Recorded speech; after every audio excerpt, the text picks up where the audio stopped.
हे करुणामयी कृपामयी मेरी दयामयी राधे। करुणामयी कृपामयी मेरी दयामयी राधे।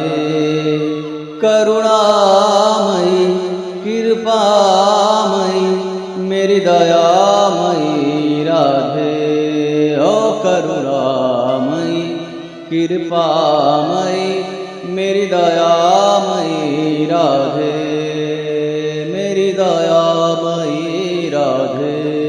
ओ मेरी दयामयी राधे। राधा राधा राधा राधा राधा राधा राधा राधा राधा राधा राधा राधा राधा राधा राधा राधा। हो करुणामयी कृपामयी मेरी दयामयी राधे। करुणामयी कृपामयी मेरी दयामयी राधे। ओम नमो भगवते वासुदेवाय नमः। ओम कृष्णाय वासुदेवाय हरे परमात्मने प्रणतक्लेशनाशाय गोविंदाय नमो नमः। भक्ति भक्त भगवंत गुरु चतुर नाम बपु एक। तिनके पद बंदन करो नासै विघ्न अनेक। श्रीमद् भागवत महापुराण का यह बहुत ही अद्भुत सुंदर, ऐसा लगता है जैसे ही सारांश होता है ना। श्रीमद् भागवत महापुराण का जो 18,000 श्लोक है, 12 स्कंध है, सारा सारांश लगता है जैसे द्वितीय स्कंध के 7वां अध्याय में ही दे दिया गया है। इसमें भगवान के समस्त लीलाओं का वर्णन कर दिया गया है। भगवान कब कब अवतार लिए और उस अवतार में उन्होंने क्या क्या कार्य किया और क्यों अवतार लिए। अब यह बात बता रहे हैं स्वयं ब्रह्मा जी नारद जी को भगवान के बारे में, और हम भी नारद जी के पास पीछे हाथ जोड़कर खड़े होकर के ब्रह्मा जी की बातें सुन रहे हैं। तो आइए हम सुनते हैं। ब्रह्मा जी कहते हैं, अनंत भगवान ने प्रलय के जल में डूबी हुई पृथ्वी का उद्धार करने के लिए समस्त यज्ञमय 12 शरीर ग्रहण किया था। पृथ्वी के उद्धार के लिए भगवान ने शरीर ग्रहण किया था। तत्रोदतः छिततलोद्धरणाय बिभत क्रौड़ीं तनु सकल यज्ञमयी मनंता। अंतर्महर्णव उपागतं आदित्य दैत्यं तं दृष्टया द्रिमिव वज्रधरो ददार। आदिदेव आदि जो हिरण्याक्ष सबसे पहला राक्षस था, हिरण्याक्ष जल के अंदर क्या किया था? पृथ्वी को छुपा दिया। तो फिर पृथ्वी के उद्धार के लिए भगवान ने 12 शरीर धारण किया, और आदि दैत्य हिरण्याक्ष जल के अंदर ही लड़ने के लिए सामने आ गया। जब भगवान लेकर के जाने लगे पृथ्वी माता को, तो हिरण्याक्ष सामने आ गया लड़ने के लिए जल के अंदर ही। उसका भाव यह था कि पृथ्वी को यहीं छोड़ो और मैं तुमको यहीं समाप्त कर दूंगा। जैसे इंद्र अपने वज्र से पर्वतों के पंख काट डाले थे, ऐसा कहा जाता है, कहा नहीं जाता है, ऐसा सत्य ही है क्योंकि आपने भागवत महापुराण में दिया गया है। पहले पर्वतों के पंख होते थे और पर्वत उड़ते भी थे, एक स्थान से दूसरे स्थान पर जा सकते थे। इसीलिए तो यदि हम लोगों ने ध्यान से सुना हो तो सुंदरकांड में मैनाक पर्वत उपस्थित हुआ था भगवान हनुमान जी को विश्राम देने के लिए। जब हनुमान जी जा रहे थे माता सीता का पता लगाने के लिए, सबसे पहले मैनाक पर्वत आया। मैं मैनाक हूँ और पवन देव का मेरे ऊपर बहुत बड़ा उपकार है, इसलिए क्योंकि आप उनके पुत्र हो, इसलिए आप थोड़ा सा विश्राम कर लो मेरे ऊपर। तो वहां पर कैसे पहुंचा? उड़ते हुए पहुंचा पर्वत। तो पहले पर्वत उड़ते थे जिनके पंख इंद्र ने अपने वज्र से काट दिए थे, बहुत ही आराम से। उसी प्रकार से वराह भगवान ने अपनी धाड़ों से हिरण्याक्ष के टुकड़े टुकड़े कर दिए और उनको समाप्त कर दिए, पृथ्वी माता का उद्धार किया। उसके बाद आता है रुचि नामक प्रजापति की पत्नी आकुति के गर्भ से सुयज्ञ के रूप में भगवान ने अवतार ग्रहण किया और उस अवतार में उन्होंने दक्षिणा नाम की पत्नी से सुयम नाम के देवताओं को उत्पन्न किया और तीनों लोकों के बड़े बड़े संकट हर लिए। इसी से स्वयंभू मनु ने उनका नाम हरि रख दिया, हरि नाम से पुकारा, क्योंकि अपने भक्तों के संकट हरने वाले हैं, तो इनका नाम हरि है जो सारे संकट हर लेते हैं।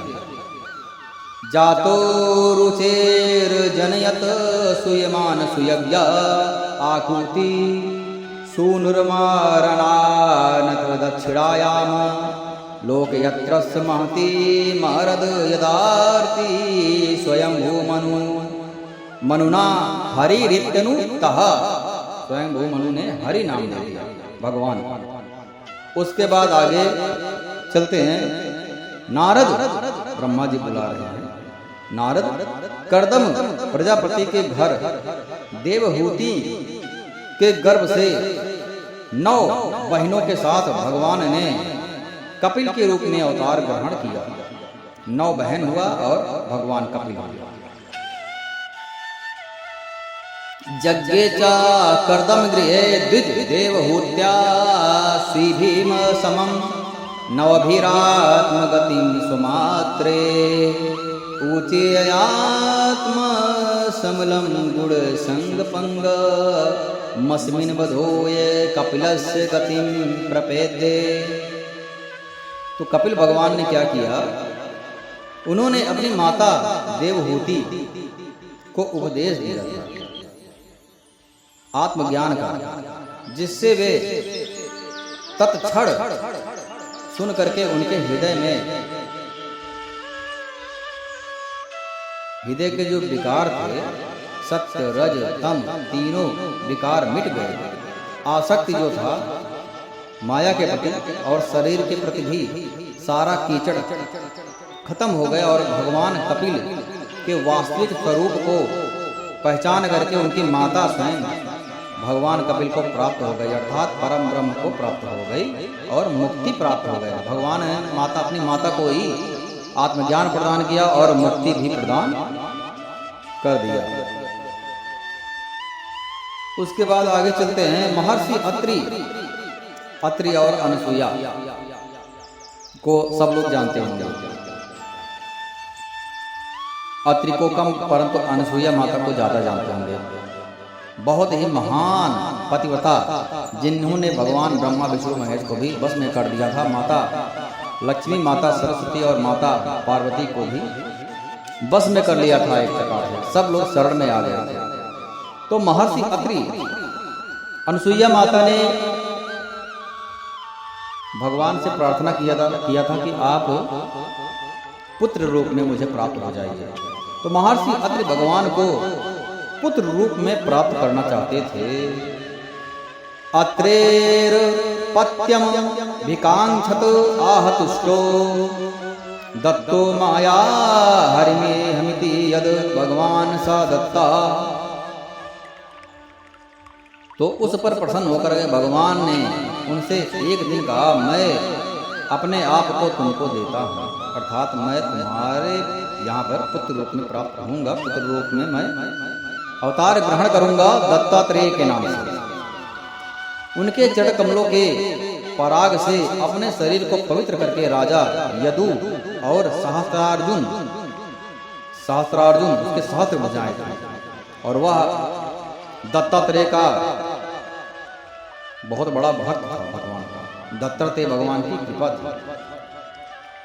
तो यदु और सहस्त्रार्जुन आदि ने योग और भोग और मोक्ष की सिद्धियां प्राप्त की भगवान दत्तात्रेय ने प्रदान किया। उसके बाद आगे चलते हैं। नारद, सृष्टि के प्रारंभ में मैंने विविध लोकों को रचने की इच्छा से तपस्या किया, क्योंकि ब्रह्मा जी को भी सृष्टि की कैसे उत्पत्ति किया जाए यह ज्ञान ही नहीं था। तेने ब्रह्म हृदय याद करे, उनके हृदय में भगवान नारायण जब तपस्या से प्रसन्न हो गए, तब भगवान नारायण ने ब्रह्मा जी के हृदय में ज्ञान प्रदान किया कि सृष्टि की उत्पत्ति इस प्रकार से करना है।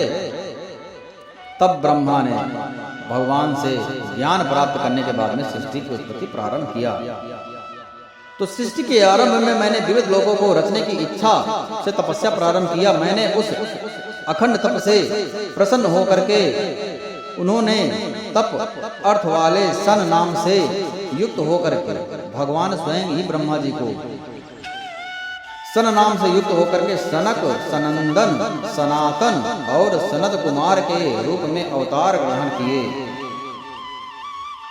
इस अवतार में उन्होंने प्रलय के कारण पहले कल्प में भूले हुए आत्मज्ञान का ऋषियों के प्रति यथावत उपदेश दिया। इससे उन लोगों ने तत्काल परम तत्व का अपने हृदय में साक्षात्कार कर लिया। तप्तम तपो विविध लोकाशीषया में आदौ सनात स्वत तपसा सा चक्षुषनो भूत प्राप्त कल्प समलव विनष्टमी हात्तत्वं सम्यग जगाद मनियो यद चक्षतात्मना। उसके बाद धर्मराज यमराज अर्थात यमराज, उनकी पत्नी का नाम क्या है? यमराज की पत्नी का नाम है मूर्ति। धर्मस्य दक्षहुतिर तर्य जनिष्ठ मूर्या नारायणो नर इति स्वतपः प्रभाव। अब उनके पुत्र हुए धर्म की पत्नी दक्ष कन्या मूर्ति, अर्थात प्रजापति दक्ष ने अपनी पुत्री मूर्ति का विवाह धर्मराज जी से किया और उनसे